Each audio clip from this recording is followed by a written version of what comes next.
guys, Savage Joy here with Real Progressives. I am joined tonight with Amy Vilela. She is Nevada Congressional candidate, District 4. And she is basically a victim turned activist. And I'm so honored to have her here. She's making waves with her story and her platform. So thank you so much for joining us, Amy. We really appreciate it. Thanks for having me. Absolutely. So before we get started, why don't you just share, for people who don't know, share a little bit of your story and what inspired you to get to this point? Well, first I'd like to thank everyone that we have following my campaign. We just passed 1,000 followers on Facebook.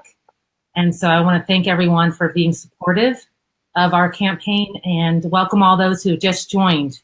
We're a true grassroots campaign, and we will be sustained by everyone that is joining us, like people like you. So I wanted to take that moment to thank everyone for their support. My activism began in the wake of my daughter's death.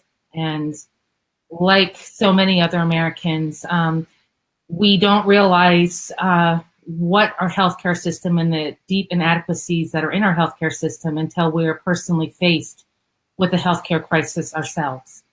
My daughter was a 22-year-old young, vibrant woman full of energy, compassion, and love. And she was really funny. And she was in school to be an RN. She worked 2 jobs as a CNA on minimum wage in order to put herself through college. She had driven out from Kansas City to Las Vegas, a 22-hour drive, on an injured knee. She was African American with sickle cell trait. She had PCOS and was on birth control. All of these things are risk factors for a blood clot.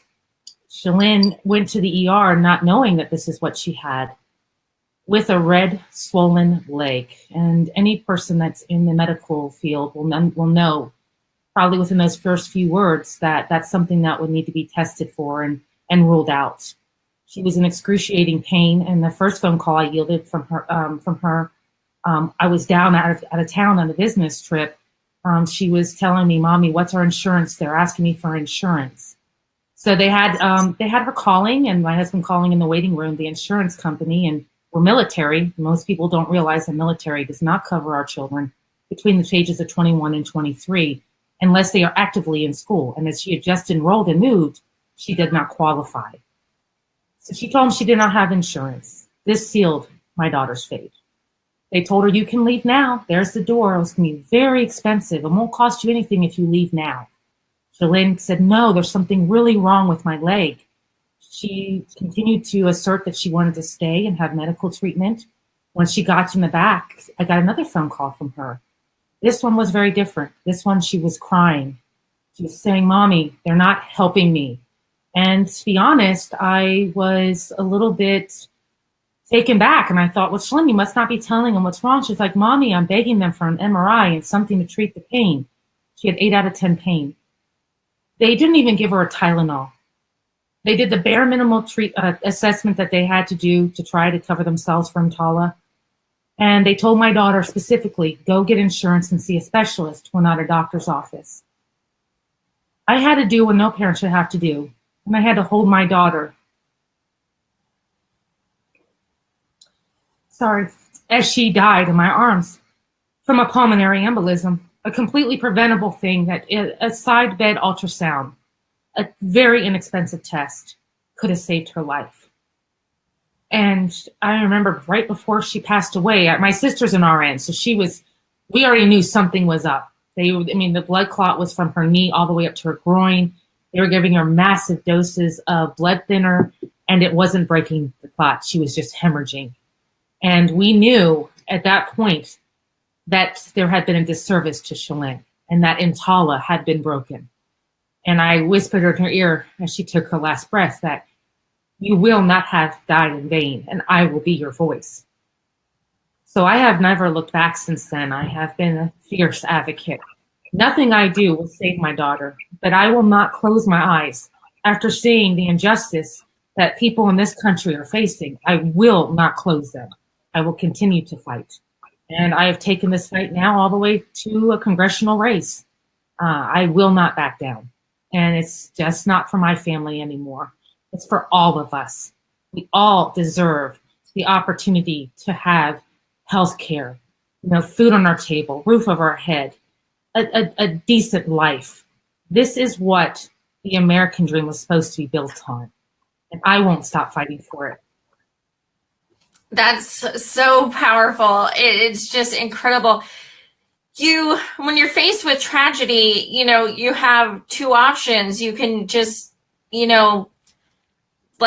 just become completely defeated and cry in bed, or you can do what you've done. And even if you did the other thing, it's totally excusable. It's totally understandable, but you're using that grief and you're turning it into something that is just so incredibly powerful. I have to be, honest about my journey, because I don't want other parents who've lost a child to think that I just overnight, transformed into this powerhouse. I did spend a year in bed, and that was an incredibly tough year. I didn't want to come out of my room because the world was continuing and my daughter wasn't. And I would sit many of a day holding her urn and just crying. So for anyone who's suffering, know that it's a journey, but hang in there.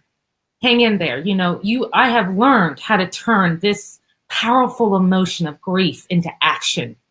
And I have taken that action, and I had to make a decision. I didn't want to be a victim. I wanted to do something about it. And I had many other progressives and many other leaders that helped me transform. One of them being Nina Turner. I met her at one of my first introductions into the single payer community. And I remember her telling me, you have to dig deep, dig really deep, and you got to fight back.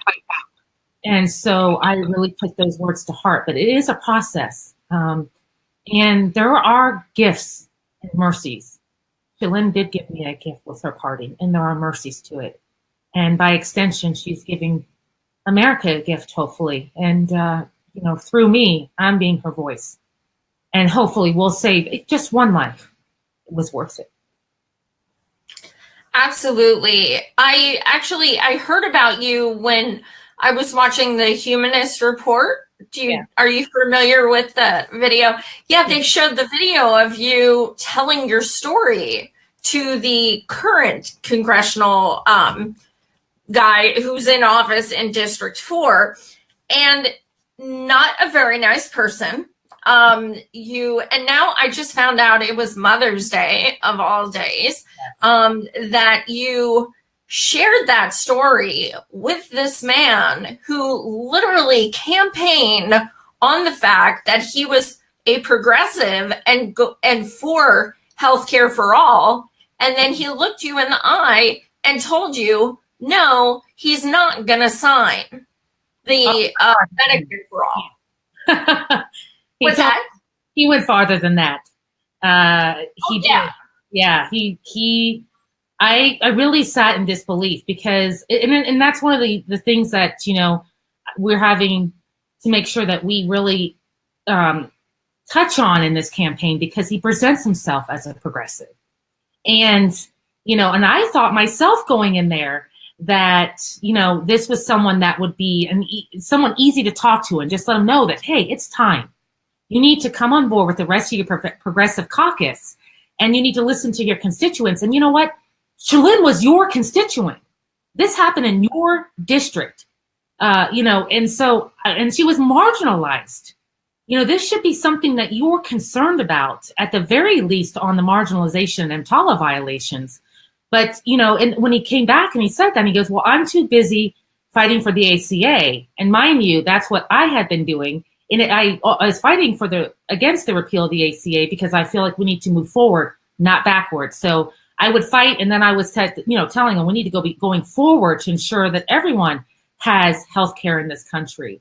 Not just affordable, but they have it. And so And then he went on to saying he was busy in North Korea.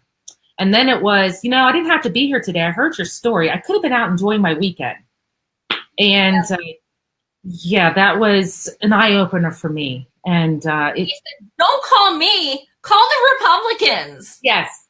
What do you mean, don't call you? You are our representative. Right. I was blown away. And then, I kept thinking of the Democratic Party right now with a lot of members that they think that just to resist is sufficient and they're able to get by and keep their donors happy. But it has to go beyond that. We can't just resist and we can't just do the bare minimum. We have to be true to what the party was supposed to stand for, and what we should be doing as human beings with humanity and with us having feeling and empathy for our fellow human beings. We have to be fighting. We have to be on the forefront. We have to be pushing. I mean, how many times has John Conyers introduced Medicare for all? This is a process, and we need people who are going to be out there and be warriors in Congress that are going to be putting these bills forth. And even though it doesn't have any chance right now of passing, that's how it starts. That's how it begins. That's how movements are made. And we have very few, unfortunately, in Congress right now. Mm-hmm. Absolutely. And, when he said, to him, it was an either or. And it can't be that. When, you have someone like Senator Sanders who's organizing healthcare rallies across the country to save the ACA, but he's also writing an entire bill for Medicare for all. Right. He's the epitome of someone who does both. This guy is not that important. He thinks he's so much more important than he is. All he has to do is take 2 nanoseconds and sign that paper. Exactly. And I think just beyond that, I think he's beholden to his donors. So absolutely. This is, if it's not a secret. You can go to opensecrets.org. I mean, he's finally got Goldman Sachs on. So, he's waking his way into, and very quickly. I mean, we're talking about a year into office. And I think a lot of our public servants forget that they're public servants, not public celebrities. They're here to serve the people and make sure that their constituents are not dying needlessly. And people have heard me say this over, but I cannot say this enough. When it's someone that you love, when it's someone you care about, one needless death is one too many. We should be striving to having no needless deaths in this country. Not just saying, well, it's only 30,000 people a year dying. That's acceptable. But, 50,000 a year, that's not. I'm sorry. I don't agree with that. I will never agree with that, ever. So that is, when I really made a decision about running, it was, that was a big decision for me. I'm only 2 years out from my daughter's passing, and, I have a family, but we all have a duty to each other and to our community. And when you see evil and you do nothing about it, and I'm paraphrasing this, but as Martin Luther King would say, you become an accomplice. And I cannot do that. And so, to come full circle to your question, that's what made me run for Congress. And that's basically, excuse my language, but the biggest fuck you. You're not going to hold up your end of the bargain. Well, I'm just going to primary your ass. It's that easy. What do you think his response was when he found out you were actually going to run against him? I'm sure he was surprised. I think that he feels very safe. I feel like he has the establishment, backing him right now. And he feels very safe in his position. He has the support of Harry Reid. I'm sure he feels very safe. But what I know, and what a lot of politicians are not in touch with, is I know I have the American people behind me. The ones who are living this struggle, whether it's healthcare, whether it's poverty, whether it's being discriminated against because of racial issues or LGBTQ issues. I know I have the American people behind me. And that is a force. And, I feel very confident myself that, I will have the American people behind me on Election Day. Absolutely. And I digress a little, but you guys, anyone who's watching, please share this. please share the video we're talking about of Amy schooling Congressman Rubin and explaining her story and the way he reacted. The more that gets out, the more successful her campaign is going to be, because people need to learn that that is someone without empathy, and that is someone you do not want, lack of a better term, in charge of your area. What is Nevada open or closed for voting? Closed. I always forget. Oh, it is closed. Okay. So what? Also. What's that? You're a caucus state also. Oh, right, you are, because I remember the shenanigans with the chair throwing and all that. Yeah. So what are you appealing to? Pretty much all people, regardless if they're Democrats, and just trying to work with people to, hopefully just get them to switch parties for their votes? Or how are you deciding who your targets are, lack of a better term? My target is I am reaching across. I think that we've learned something from this last election, is that people are willing, they are moved by people who discuss the issues. I'm not interested in discussing party politics as much as I am in discussing the issues. And I feel that my platform will appeal to the majority of Americans, regardless of what party they're in. If we are able to get away from the rhetoric. And I really feel that rhetoric is purposefully maintained throughout the American public, so that we aren't talking about the things that matter, like how our representatives are voting, whether they're Democrat or Republican. We shouldn't feel safe because we have a Democratic, representative.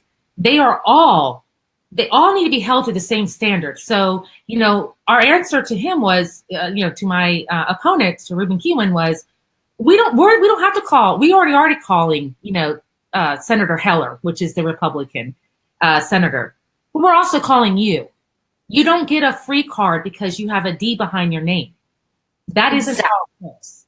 So, and I have no shame in holding, I don't care what your party is, a representative, I have no shame in holding them responsible for their actions in Congress and their actions and how they're treating their constituents.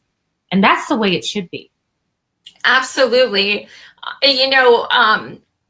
The party used to be just something we had on our voter registration card. And now it's like such this, this label that is like, well, are they a Democrat? I really don't care. Like, the guy who's in there now is supposedly a Democrat. He actually is more like a Republican. So yeah, you can't go by that. No. How do you waking up? People are waking up. They are.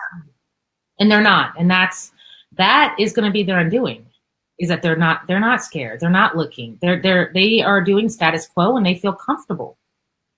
The American people are waking up. There comes a point when the population has enough, and we have had enough. Right. And I do also think that there is a huge still epidemic of cognitive dissonance in certain people as well. And how do you deal with that? If you're speaking to someone and they say, well, things aren't the best as they could be, but like, how do you approach that? I talk to a lot of people in a lot of different communities, and some of them are even from marginalized communities. And they are so scared. Even some unions that I've spoken to are scared to rock the boat because they're afraid. They are afraid of what the Democratic Party will do to them if they don't go along or if they speak up. To me, that speaks mountains to where this party is at.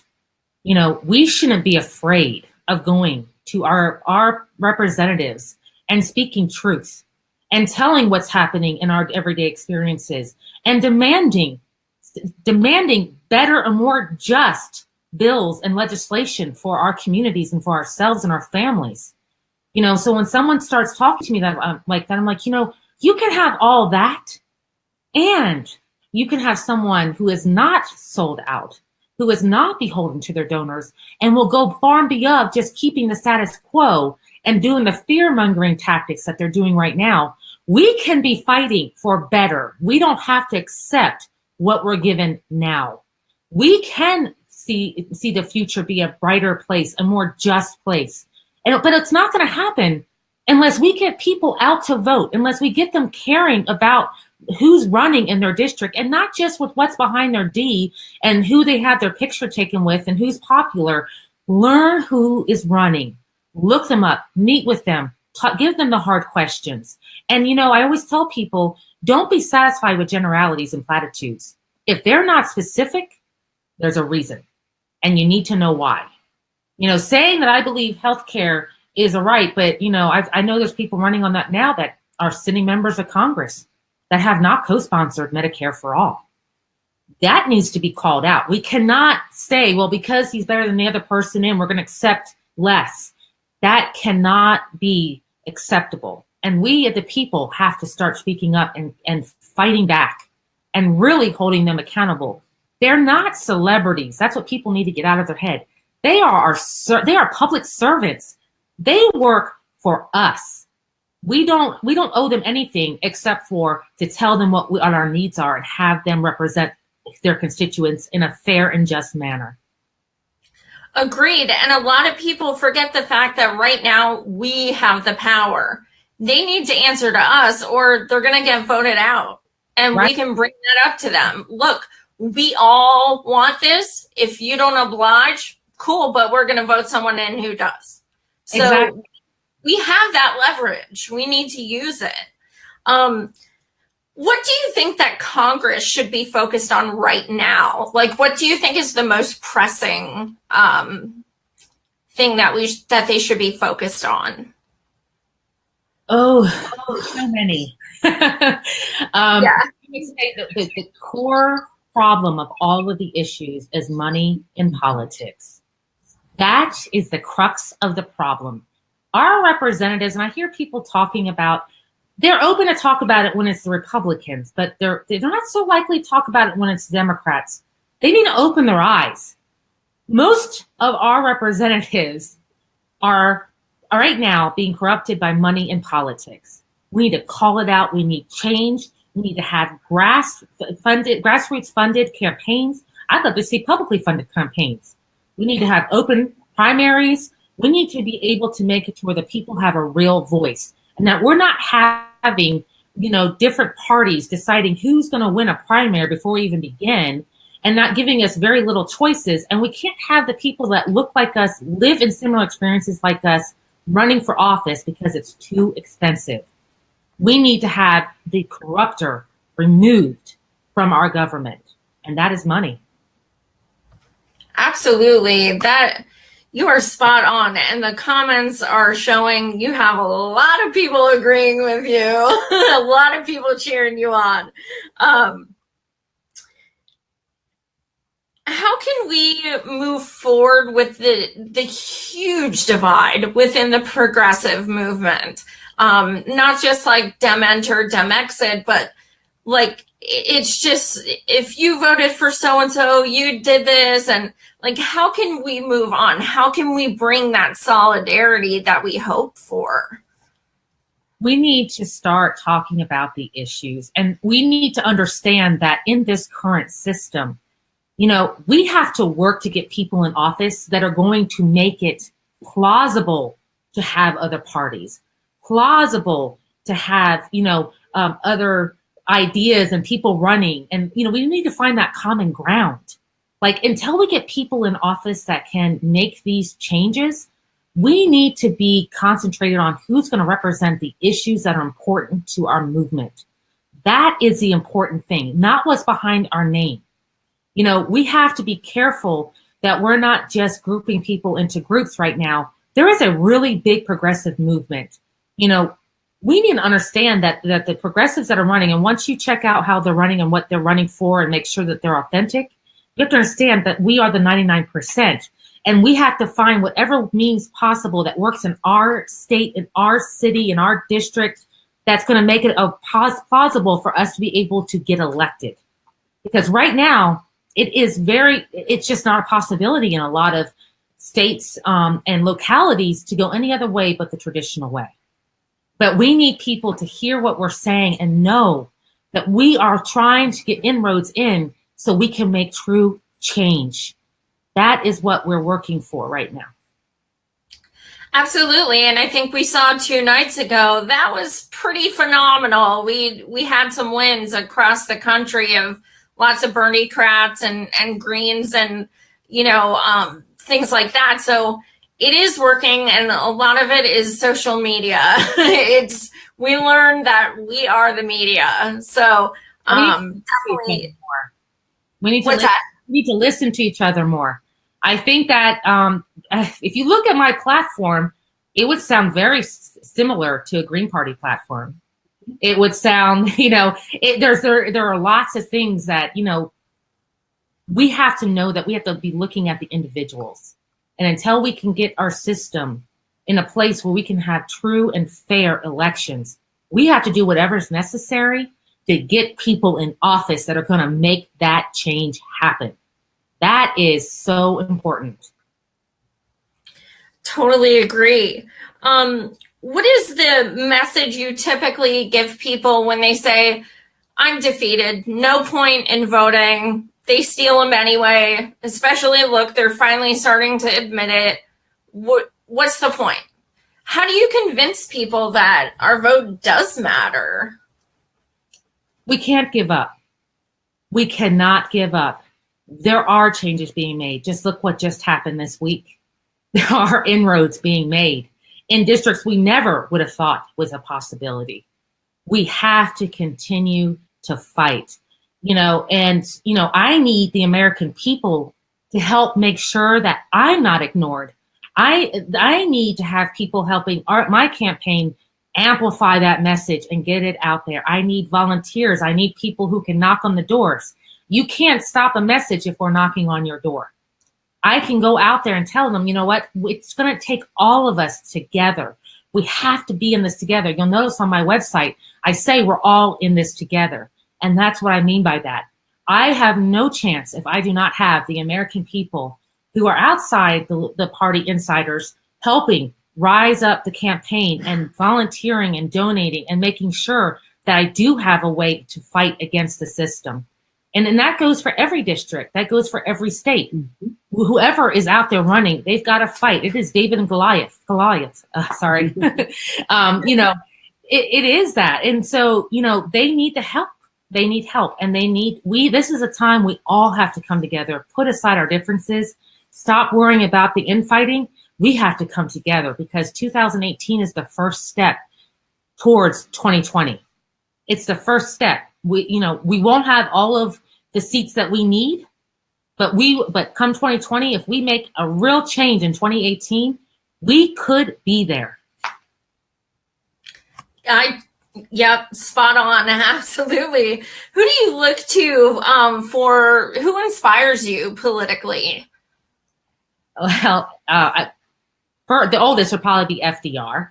I really admire his policies and how he was in touch with the people. I mean, he used to have a weekly radio show where he would describe what he was doing. He did infrastructure, of course, Bernie. And I love, as a female, I think Nina Turner is just one of the most awesome female leaders we have in our time. She is, she puts herself, her heart and soul into it. And she shares her personal side too. And she's a great motivator. So those are people that I really look to immensely. There's many people throughout history that have made great sacrifices. I know when I felt like it was a lot, and there's days when it feels that it's a lot. I think of the tremendous sacrifices that Martin Luther King made. There are a lot of things that people in history have given up in order to make great change. And we all have to do our part. Absolutely. I was fortunate enough to meet Nina a few times. And the last time I met her husband, and I said, just so you know, I'm a heathen, but she takes my ass to church. Because she kind of does. They're both sweet as anything, and they're really nice. Really are. They're amazing. That is who should be the first woman president. But anyway, I digress.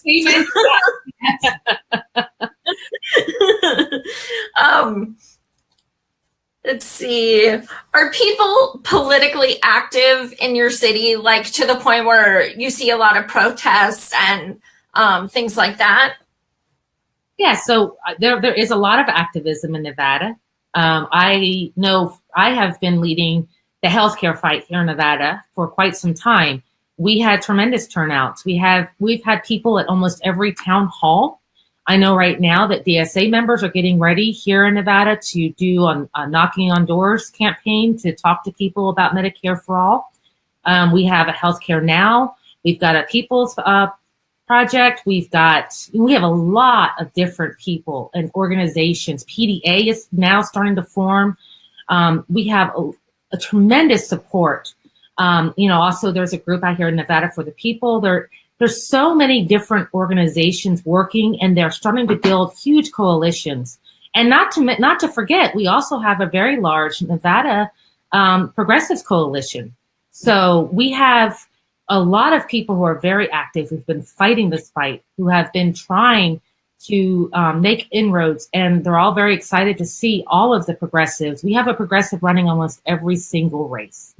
So we are very excited here in Nevada and hoping we're going to make some really large inroads in the next election.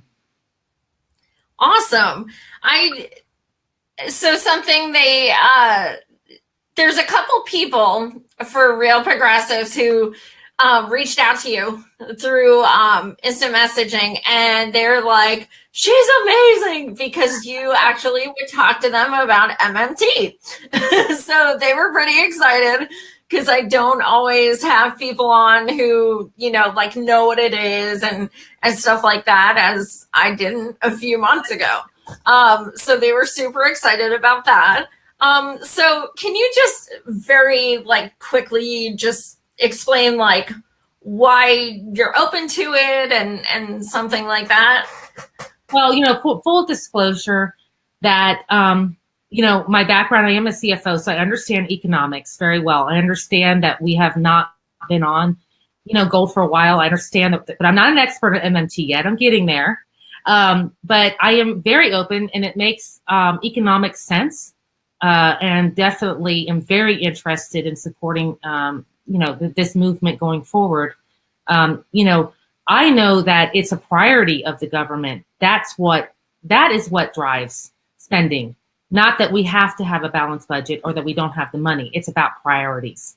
And so it is so important that we have people who are making sure those priorities are being put forth first. That is an extremely good point. Sometimes when they say we don't have money, it really is just them saying, I just don't care. I'm Medicare for all. I mean, we don't have money. Yes, we do, because let's take a look at how much we're spending already and how much it would help our economy with small businesses, and I'll speak a little bit from a businesswoman's aspect here. If we had Medicare for all, small companies would pay. I take a small case study I did for about 50, employees. They could save almost $200,000 a year with the slight increase in Medicare tax, which they're already paying now. And the employees would save all that tremendous money. And they could use that money and put that into, hiring new employees, higher pay, research, equipment. Let's think and then they'd be able to compete also with larger size companies, because they're no longer competing on their Cadillac insurance plan. Now they're competing based on their company culture and who they are as a company. They could attract nice, better talent and be able to really compete. And it would help take down the huge corporations. It would make the average middle-class American able to be an entrepreneur and actually truly compete. And then if we talk about the savings And again, this is, to me, the number one important thing about it is that it is the humane thing to do. So I do want to say that. But every argument that they have against it really does not suffice. And our government would save money. They're already paying for our health care right now. To kill my daughter cost $500,000 to the taxpayers. We all paid for Shalyn to die so that a hospital could have a larger profit margin. That is the truth of our healthcare system today.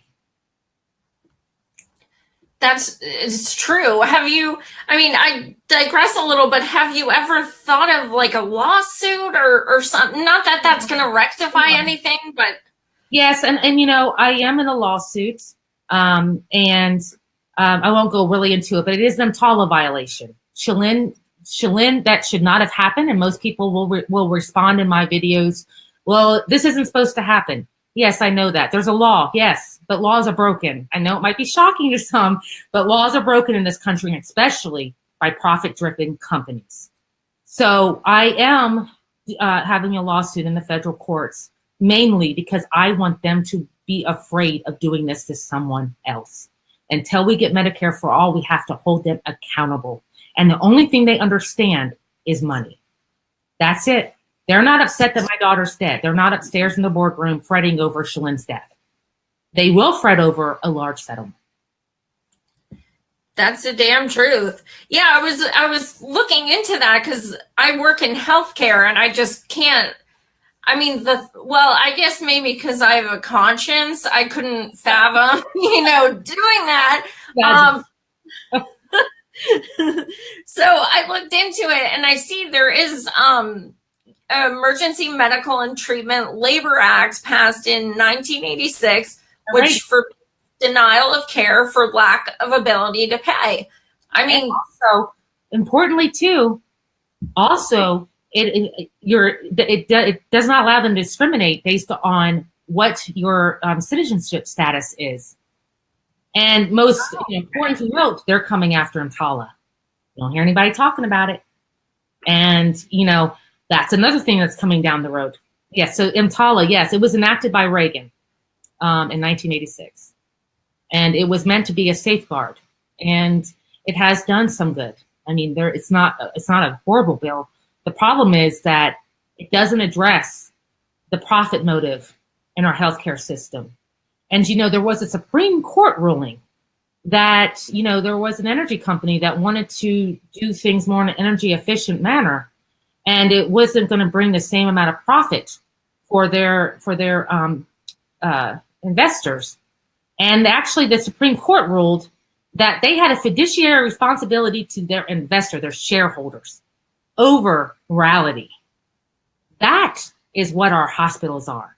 They are for-profit, publicly traded entities. They do not have morality. They do not care. And I can tell you as a CFO, I completely understand what goes on in those boardrooms when they're talking about risk management, insurance ratios, and it's not about the patient. And our nurses and our doctors, they're caught up in all of this. There is a huge movement of nurses and doctors who are behind Medicare for all because they want the power back in their hands to treat their patients based on what's wrong with their patients and their skill levels and knowledge, not on what the insurance company is going to pay, not on what management is trying to force them to do and dictating how long their patients can stay or not stay and and understaffing them so they can't give proper care. We can't blame, our nurses and our doctors. We have to blame the engine that's running it. And that is what Medicare for All does. It takes out that profit motive. Then they can go back to self-governing. They can go back to being, in charge of their patients' care and not some, CEO or CFO somewhere up in their offices dictating down. So it's so important that this bill gets pushed forward. And it's why a single, a buy-in option isn't sufficient either. We have got to take profit out. I see the Democrats are trying to push that, but they seem to forget, and maybe they haven't ever been on Medicaid. I have for pregnant women and children. I've actually been on assistance. Trying to find a provider that accepts Medicaid is just a task within itself, and the wait times are enormous. That is not the solution. The solution, and it still doesn't take away the cost of what it's costing our government and our citizens. We have to be able to cost control. My husband is in the military, so I'm on TRICARE. And I tell people this little story that, for a couple years, we couldn't go to Walgreens. Why? Because Walgreens would not negotiate the prices on the prescriptions. TRICARE pulled out. Well, guess who's back on TRICARE again? Walgreens. Because they decided that was enough motive for them to give decent pricing. We need to have that kind of bargaining power. And we need to make this country's, this astronomical healthcare costs come back in line with our other, competitive countries that are on the same level of us. It's ridiculous. Sorry, that's just my. Oh, right on. It's ridiculous. I see it every day in my career. I see, these prescriptions that are thousands of dollars, and they're elderly people on Medicare, and they're only filling it once every 90 days, and they're cutting it in half and all this stuff. And why should people have to do that? And then go figure, it actually gives you more doctor bills because you're not taking your prescriptions as you're supposed to. So, and I mean, it's just this whole cyclical thing that there's not a lot of common sense in government. I've learned that, there's not a lot of rationale behind things. As we the people, we can now it's got money. Well, this is true. It's hard for me to start thinking like them, but I'm really trying. But it's you just have to pretend that you have you're not an empath. You have no emotion, and just okay, I'm getting money for this. That's all that matters. But the sad thing is, a lot of these people who are voting for these things and voting against Medicare for all, they are parents.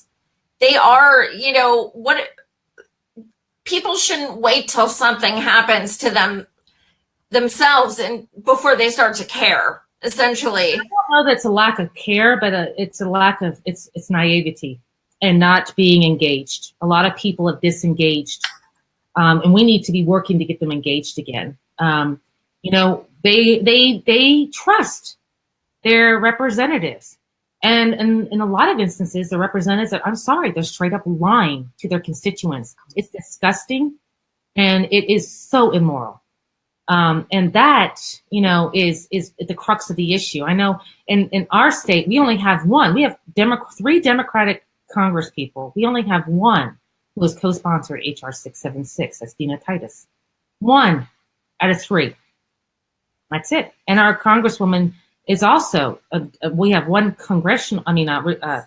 senator who is also a Democrat, and she is not backing Bernie's bill either. So, and I don't care who writes it. If it's people can say whatever they want. We need to get off that. John Conyers has been doing this for a long time. They should be worried about their constituents. And we have a lot of people in Nevada who are hurting. We have an entire top portion of Nevada District 4, which I'm running for Congress for, that doesn't have any options anymore on the ACA, who don't have any options. We have, the vet clinics closing down. We have a lot of issues with healthcare in Nevada, and we rank I think it's 51st now of patient healthcare outcomes. And don't even get me started on where we're at with mental illness. And we have Democratic representatives not co-sponsoring this. Blows my mind. I don't, and I know why. And you just look at who's donating. And, I tell people, don't look at the PACs as a whole. They sound like great PACs. Research the PACs and see who's donating into them. It's the insurance companies. It's the insurance lobbyists. Go and do your research, and you'll know who your representative is bought by. Absolutely. And when you do that, you might think, oh, wow, yeah, you know what, this is a good idea, but I took $1 million from them. They're not going to like it, so I can't do it. I mean, people were saying, when Byrne brought out that bill, people were like, oh my God, 15 people co-sponsored. That's not good. 15 is not a good number. That's not enough. It's the first time that it does show. We have to give people a little bit of hope. It does show we're moving them. Whether it's, I don't know how authentic all of those co-sponsors are, but we are moving them. They are paying attention and noticing, and we need to make them notice more. We need to make them notice in 2018. We need to have another wave. If you do not co-sponsor this, to me, I run, my platform has many things. Medicare for All is a cornerstone of one of them, because I think that that's just a basic bare necessity. And if you can't get on board with providing people health care, and you'd rather see people die than to have an economically sound healthcare system, you should not be in office. And that's problematic, and tells what type of leader you're going to be. I have many different things on my platform, and I'm just always surprised at, the number of people we have out there, that representatives that are not doing any of these things, and their constituents are not woke. We need to get out and start make a message for 2018. We are coming for any of the corporatists or anyone who's beholden to donors. We're coming for you. I gotta say, I've done about 20 interviews. This has never happened, but there are people in the chat who are volunteering to come to Nevada to canvass for you, and there's somebody who's in New Hampshire who wants to phone bank for you. So it's pretty phenomenal. I need all the help I can get. So they can come to, amyforthepeople.com, volunteer, like, share, donate, whatever you can do. We are all in this together, and I'm not stopping until, we get progress. And I'm really hoping we are able to get a huge turnout across the nation. It's so important that we have real progressives getting into office, and people who are willing to speak up. And as you can tell, I have no problem with that. Good. Is anybody else running besides you and Ruben? Not as a Dem, not in that district. Oh, okay. We do have some people that are running independent. There is another great person that Rodney Smith. He's also running, and he's running as an independent. So there are some other people running, and then of course we have the Republicans are gearing up, and they're going to be putting a lot of money into this. And this is a flip district. So, but I feel like we have a real advantage, and a lot of people know my story, know who I am, and they know that I'm authentic. I didn't get into this because I wanted to be a career politician. That was never my intention. I cannot sit back and watch this happen to people anymore. And I can't tell you how many people, I've had people when I was still working, calling up my office and asking for me. They're looking me up on LinkedIn and finding out where I'm working, because they're so desperate to have someone hear them and help them and figure out how to navigate the system until things get better. And, I'm available for anyone who needs help. I will always be there, but we need to fight. It is a battle. It is. And that's such a beautiful thing that these, the 99% people who have never been in politics in their life are just coming out, and saying, screw it, I'm going to run, and just being, inspired and doing that. Those are the kind of people we want to vote for. We don't want someone who, is in politics for wrong reasons. We want people who are going to make a change. And you're an activist. And those are the best kind of people to, create legislation and things like that. You said that you're also passionate about environmental issues? Yes, I am. We need to be working on for a number of reasons. But, right now, our world is heading into, an environmental catastrophe.